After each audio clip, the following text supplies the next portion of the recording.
Antônio Carvalho era considerado um titã da engenharia civil. Dono da construtora Carvalho em Filhos, havia erguido arranha-céus em São Paulo e acumulado uma fortuna bilionária. Vivendo em uma mansão no Jardim Europa, rodeado por luxo e poder, acreditava que nada poderia atingi-lo. Porém, sua vida começou a desmoronar quando seu único filho, Gabriel, de apenas 14 anos, começou a apresentar sintomas estranhos. Febres inexplicáveis, manchas roxas na pele e cansaço extremo. No início, Antônio acreditou ser apenas estresse escolar, mas logo os exames trouxeram um diagnóstico devastador: leucemia rara e agressiva. O empresário, acostumado a comprar soluções com cheques e advogados, descobria agora que dinheiro não garantia saúde. Pela primeira vez, se viu diante de algo que não podia controlar. Antes de começar, me conta uma coisa. De onde você está assistindo agora e em qual horário do dia? Quero muito saber até onde nossas histórias estão chegando. E já te aviso, não saia desse vídeo. O que você vai ouvir aqui é muito mais do que uma história. É uma lição de vida, cheia de emoção, surpresa e uma revelação que vai te arrepiar até o final. O diagnóstico caiu sobre a família como uma sentença de morte.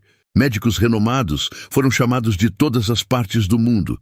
Especialistas pagos a peso de ouro desembarcaram em São Paulo, mas nenhum conseguia oferecer garantias. O tratamento era longo, doloroso e incerto. Gabriel, antes um garoto cheio de energia, começou a perder os cabelos, a força e até mesmo a vontade de sorrir. Antônio, orgulhoso e frio, não sabia como lidar com a dor do filho. Em sua mente, a doença era uma falha, algo que expunha sua vulnerabilidade. Enquanto gastava fortunas com clínicas internacionais, esquecia de que Gabriel precisava, acima de tudo, de carinho e presença. O garoto estava sozinho, cercado de luxo, mas sufocado pela ausência emocional do próprio pai. Foi nesse vazio que surgiu uma figura improvável: Luciana Silva, a nova faxineira da mansão. Com 38 anos, uniforme azul simples, cabelos presos em um coque apertado e olhar sereno, ela atravessava os corredores silenciosamente, invisível como tantos outros funcionários.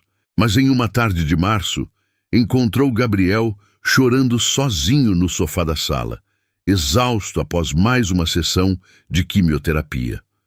Os olhos do menino estavam vermelhos e suas mãos tremiam. Ao invés de fingir que não via, como os outros faziam, Luciana sentou-se ao lado dele. Não disse nada de imediato, apenas estendeu um lenço. "Obrigado", murmurou Gabriel, surpreso com a atenção. Ela sorriu levemente e respondeu: "Às vezes, silêncio é a melhor companhia." Para o garoto, não havia pena no olhar dela, mas empatia genuína. E foi nesse instante, simples e inesperado, que começou a nascer um laço invisível, algo que mudaria para sempre o destino da família Carvalho. As primeiras semanas após o diagnóstico foram um pesadelo que parecia não ter fim.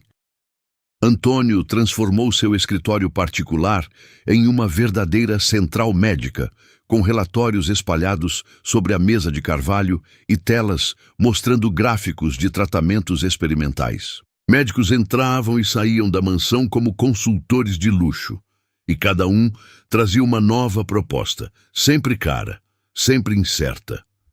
"Precisamos começar imediatamente com um protocolo agressivo", disse um oncologista americano, mas a frieza da voz não trazia conforto.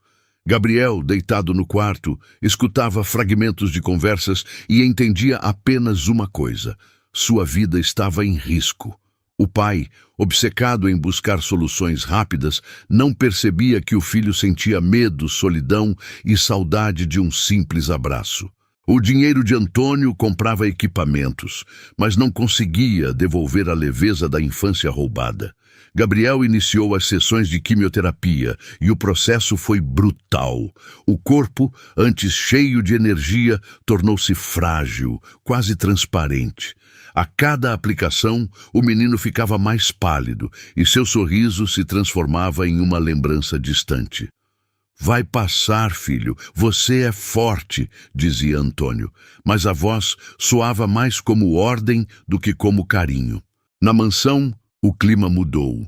Os corredores frios ecoavam o silêncio dos funcionários e até mesmo o jardim parecia ter perdido o brilho. Gabriel se refugiava em desenhos mal acabados, rabiscados em folhas soltas, tentando criar mundos que o fizessem esquecer a dor. Luciana observava de longe, percebendo a solidão do garoto. Certa vez, ao vê-lo tentando esconder as lágrimas, aproximou-se e disse suavemente: "Se quiser chorar, chore. Não é fraqueza, é coragem." E Gabriel, pela primeira vez em dias, não tentou disfarçar. Enquanto o filho sofria, Antônio mergulhava ainda mais no trabalho. Passava horas em reuniões da Carvalho em Filhos, tentando manter contratos milionários e esconder da imprensa a fragilidade que vivia dentro de casa. "A saúde do meu filho não é assunto público", disse friamente a um jornalista insistente, mas no fundo sua frieza era apenas medo. Luciana, silenciosa, começou a ocupar os espaços que Antônio deixava vazios. Levava livros ilustrados para Gabriel, contava histórias de quando era criança e até inventava personagens engraçados para fazê-lo rir entre uma sessão e outra. O menino começou a esperar pela chegada dela mais do que pelos próprios médicos. Antônio notava de relance essa aproximação e se incomodava. "Não ultrapasse os limites, Luciana", alertou certa noite, mas ela apenas respondeu com calma: "Não se preocupe, senhor. Só estou lembrando ao seu filho que ele ainda é uma criança." Com o avanço da quimioterapia, o cabelo de Gabriel começou a cair em tufos sobre o travesseiro. Ele tentava rir, dizia que era só cabelo, mas a cada olhar no espelho, sua expressão murchava um pouco mais. Antônio evitava o assunto. Fingia não perceber, como se ignorar fosse suficiente para proteger o filho. Em uma tarde silenciosa, Gabriel apareceu na sala com a cabeça parcialmente raspada e os olhos marejados. "Parece que vou virar careca de vez", disse, forçando um sorriso. Luciana, que limpava discretamente a estante, parou o que fazia. Olhou para ele com ternura e, sem dizer nada, foi até sua bolsa, tirou uma máquina simples de cortar cabelo e a ligou. "Se você vai passar por isso, eu passo com você", declarou. O zumbido da lâmina cortando seus próprios fios ecoou pela sala, deixando Gabriel sem palavras. Ele a observava em silêncio, até que uma lágrima escorreu e, pela primeira vez, não era de dor, mas de gratidão. Luciana raspou o próprio cabelo até ficar com o couro cabeludo à mostra, depois se voltou para Gabriel. "Quer que eu termine o seu?" O garoto assentiu, rindo nervoso. Enquanto a máquina passava, os dois se olhavam pelo reflexo do espelho. "Agora somos iguais", disse ela, mostrando a cabeça raspada. Gabriel, ainda rindo, respondeu: "Você parece mais corajosa do que todos os médicos juntos." Nesse momento, Antônio entrou na sala e congelou. A cena era de uma intimidade que ele nunca imaginou.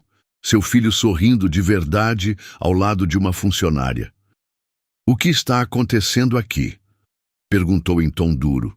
Gabriel o encarou firme. "Ela me entende, pai. Você não."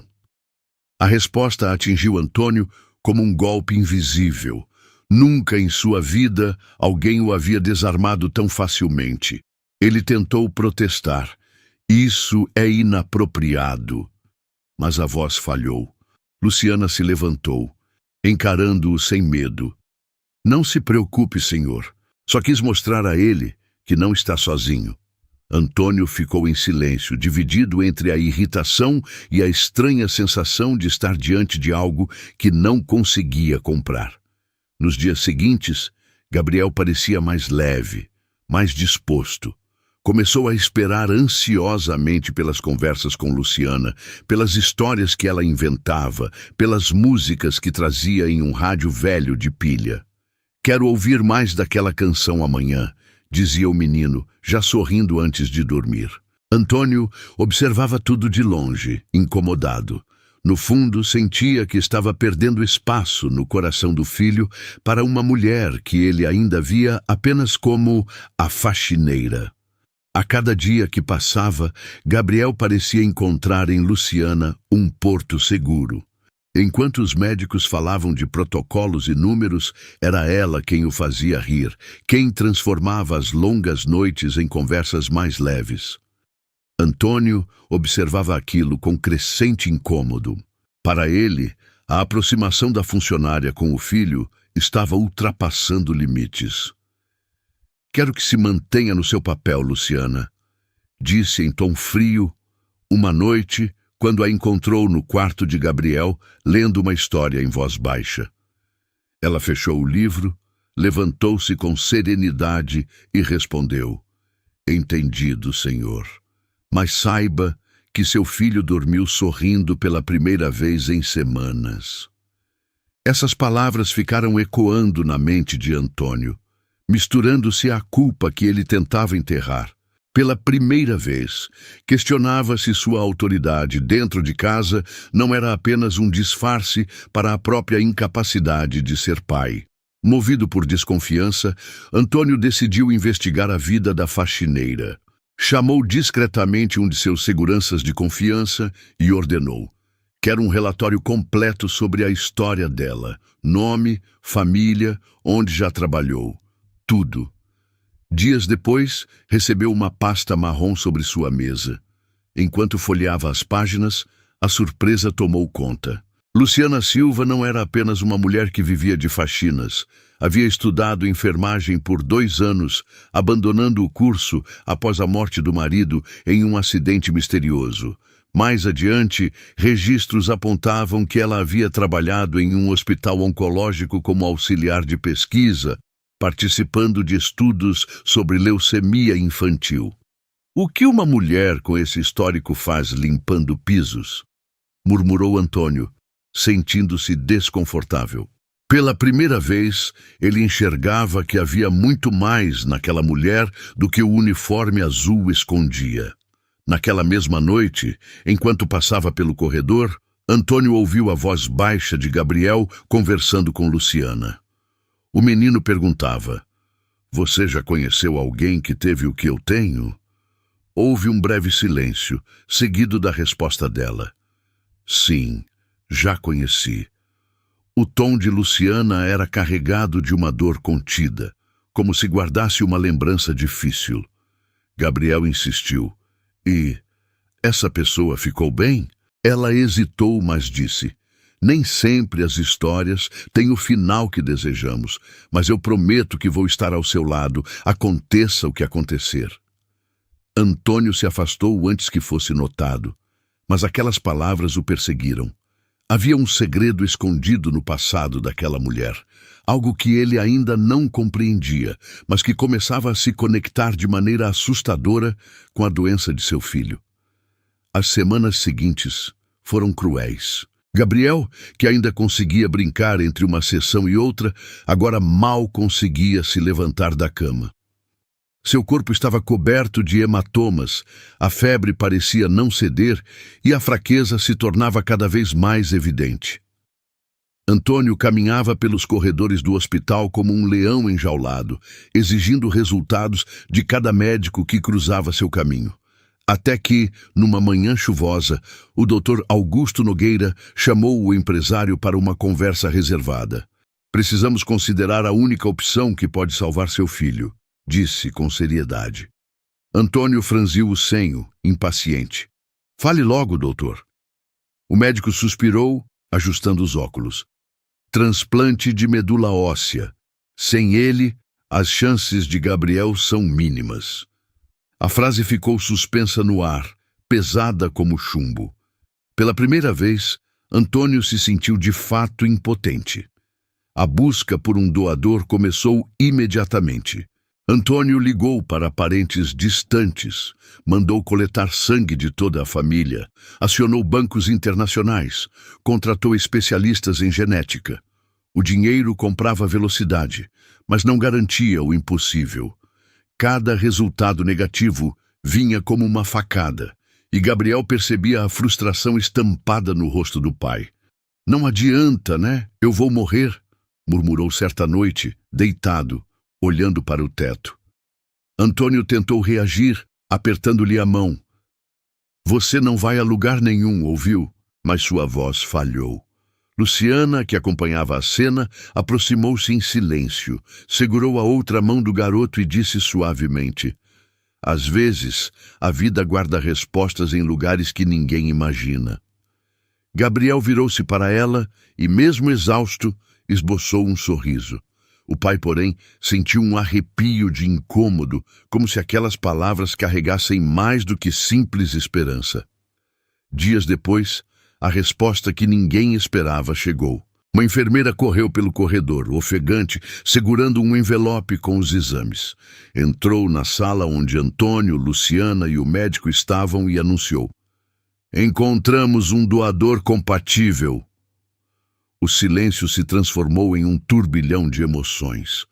Antônio ergueu-se imediatamente. Quem é? Onde está? Pago o que for necessário. Dr. Augusto olhou os papéis com cuidado e disse devagar: a compatibilidade é de 100%, com a senhora Luciana Silva. Antônio sentiu o chão desaparecer sob seus pés. Virou-se para ela, atônito, sem conseguir falar. Gabriel arregalou os olhos emocionado. É você, Lu? Você pode me salvar?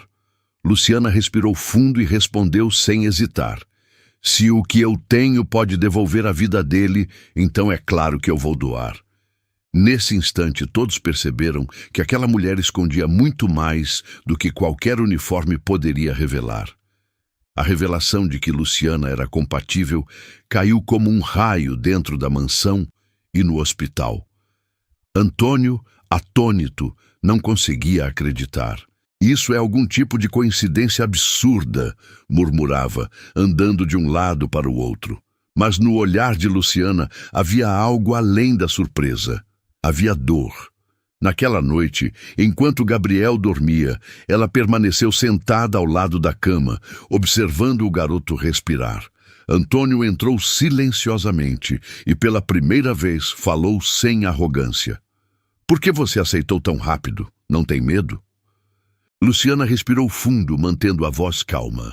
Eu já perdi alguém, senhor Antônio, e não vou permitir que isso aconteça de novo se eu puder evitar. O empresário franziu o senho, sem entender por completo, mas percebeu que aquela frase carregava um peso de anos escondidos. No dia seguinte, Gabriel, curioso e frágil, perguntou a ela: quem foi que você perdeu, Lu? Um silêncio denso tomou conta do quarto. Luciana respirou fundo, segurou a mão do menino e respondeu: foi minha filha, Clara. Ela tinha 8 anos e a mesma doença que você tem agora. Os olhos de Gabriel se encheram de lágrimas. Ela não resistiu, né?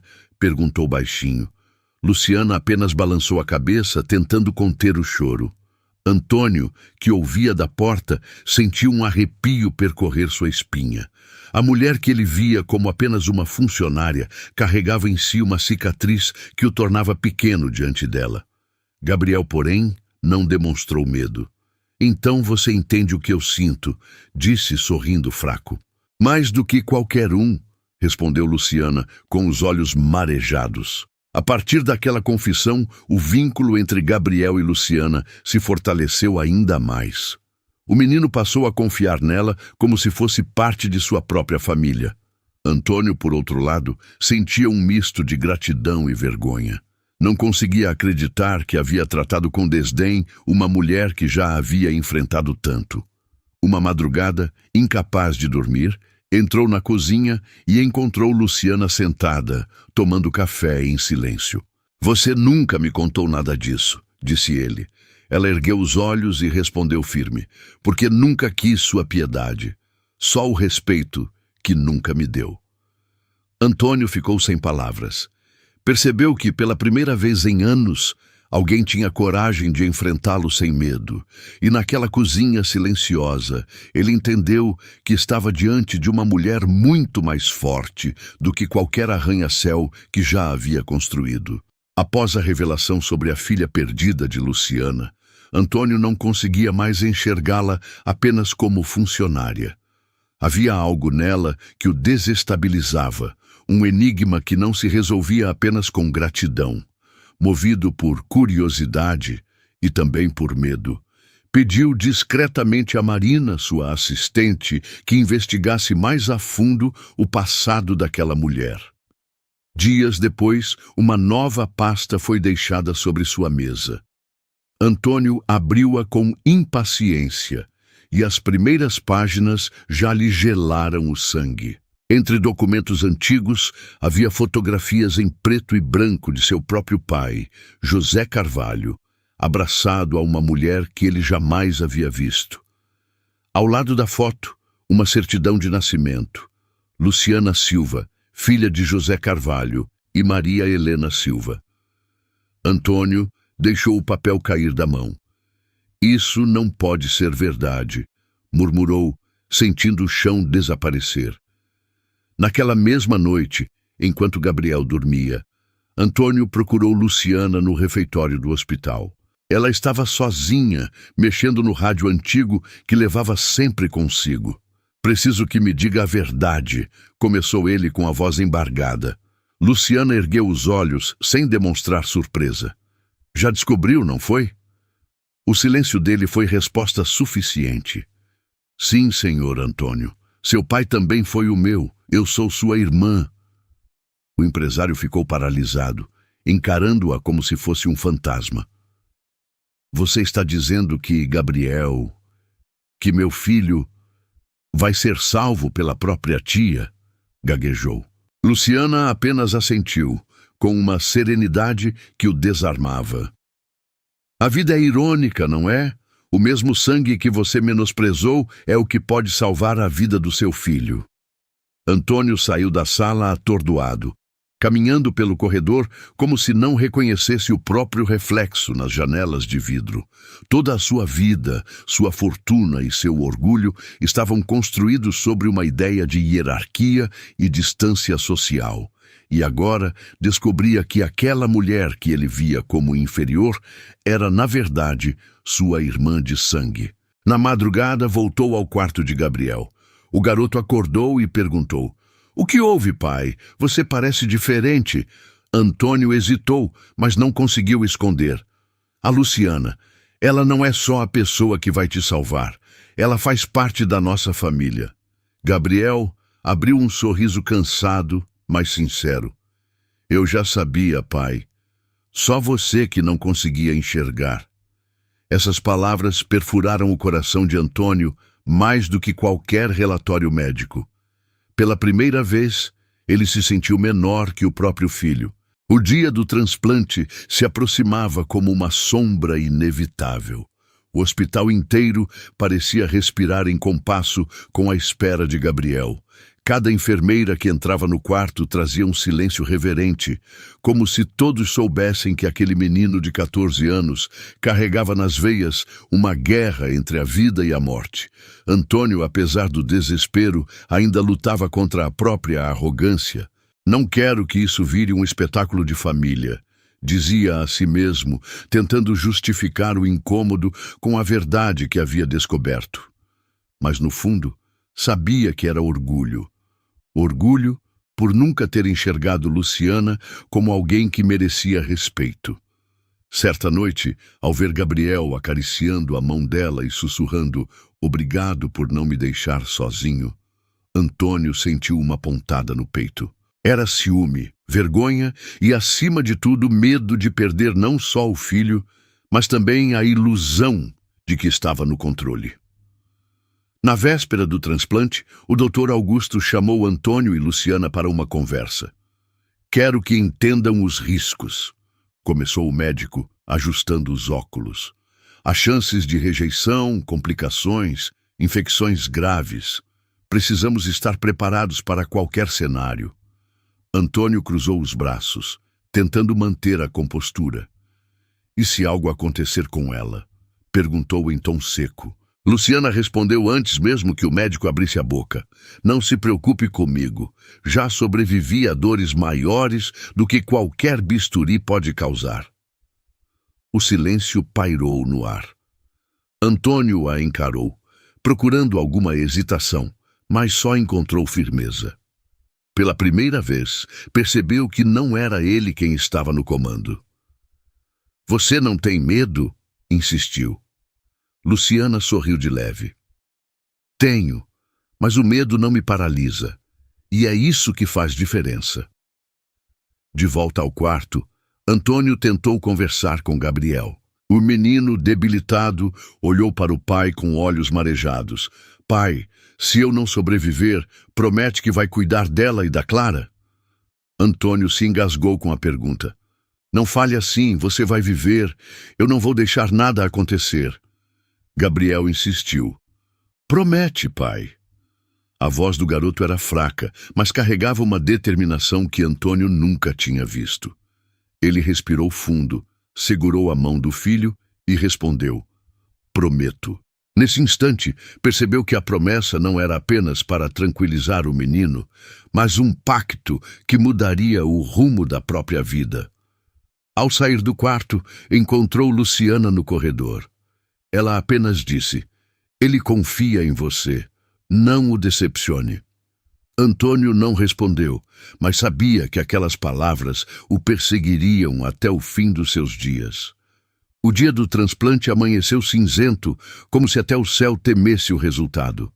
No hospital, corredores se enchiam de passos apressados e vozes sussurradas. Gabriel foi levado em silêncio para a preparação, o rosto pálido, mas com um olhar firme que surpreendia até os médicos. Vai dar certo, pai, disse ele, apertando a mão de Antônio antes de ser levado para a sala. Do outro lado, Luciana vestia o avental cirúrgico, os cabelos já raspados, em solidariedade ao menino. Quando uma enfermeira perguntou se estava pronta, ela apenas sorriu. Já estive em batalhas piores. Antônio assistia de longe, sentindo que sua vida estava nas mãos de uma mulher que por anos ele ignorou. E naquele momento percebeu, não havia dinheiro, influência ou poder que pudesse substituir a coragem que ela carregava no coração. O procedimento começou, e o tempo pareceu perder o ritmo. Antônio caminhava em círculos pela sala de espera, ouvindo o tic-tac do relógio como se cada segundo fosse uma sentença. Doutor. Augusto entrou em determinado momento para avisar. A coleta da medula correu bem. Agora iniciamos a infusão no Gabriel. Antônio assentiu, mas suas mãos tremiam. Naquele instante, lembrou-se da infância com o pai, das lições de dureza que aprendera. Homens não choram, homens resolvem. Mas agora, tudo o que ele queria era chorar, rezar, implorar. Sentou-se diante da janela e murmurou, por favor, Deus, não me tire os dois. Marina, sua assistente, tentou consolá-lo, mas ele apenas balançou a cabeça. Pela primeira vez em anos, Antônio Carvalho, o titã da engenharia, descobria-se pequeno, frágil e impotente. Horas se arrastaram, até que finalmente a porta da sala se abriu. O Dr. Augusto saiu com expressão cansada, mas não sombria. O transplante foi concluído. Agora começa a parte mais delicada, esperar pela aceitação do organismo. Antônio se levantou tão rápido que quase perdeu o equilíbrio. E ela, e Luciana? Perguntou ofegante. Está bem, foi forte como sempre, respondeu o médico. Nesse momento, Gabriel ainda dormia, frágil como uma folha, mas vivo. Antônio entrou no quarto e se aproximou da cama. Tocou a mão do filho e sussurrou. Você não está sozinho. Ao virar-se, viu Luciana também deitada em recuperação. Aproximou-se dela, hesitou por um segundo e murmurou. Obrigado, minha irmã. Era a primeira vez que pronunciava aquelas palavras. Luciana, ainda grogue da anestesia, abriu um leve sorriso. Os primeiros dias após o transplante foram de tensão constante. Gabriel permanecia isolado em um quarto estéril, cercado por máquinas que apitavam em ritmos ansiosos. Cada enfermeira que entrava vestia máscaras, luvas e olhares preocupados. Antônio passava horas ao lado da cama, observando o filho respirar, como se temesse que a qualquer momento aquele frágil movimento pudesse cessar. "Ele vai sobreviver?" perguntava quase diariamente ao Dr. Augusto, que sempre respondia com cautela. "Precisamos esperar, Sr. Carvalho. Cada dia é uma vitória."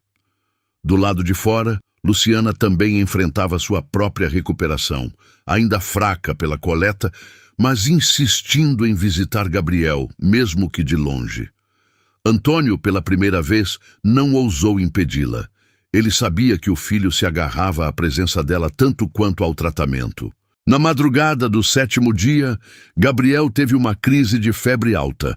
Alarmes soaram, médicos correram e Antônio foi retirado à força do quarto para não atrapalhar a equipe.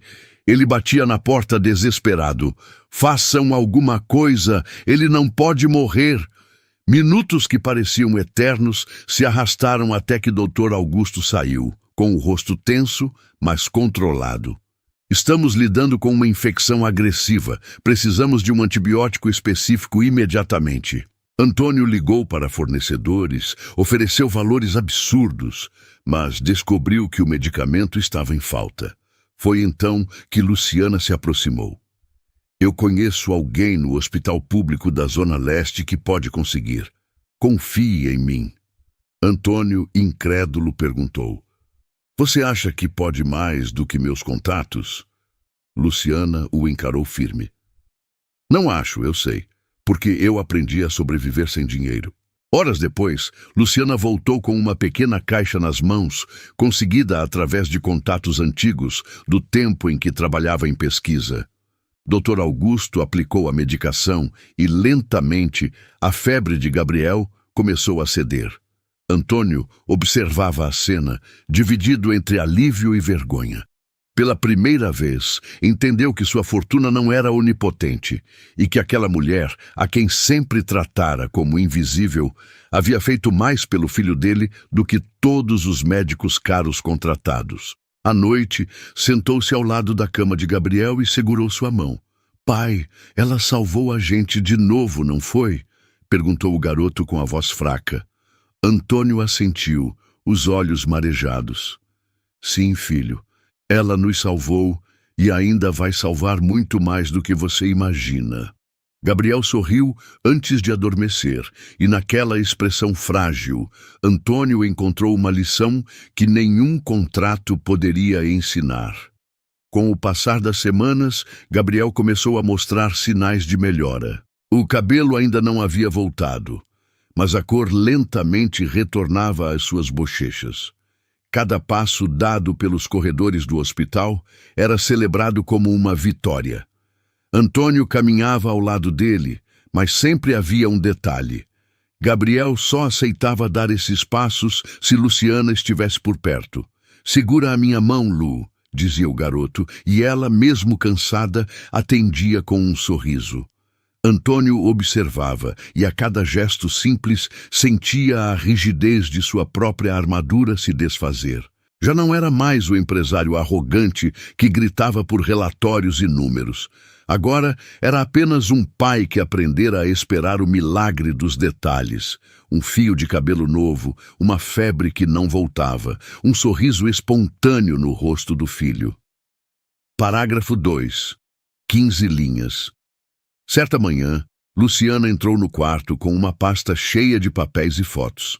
Gabriel, curioso, perguntou: "O que é isso?"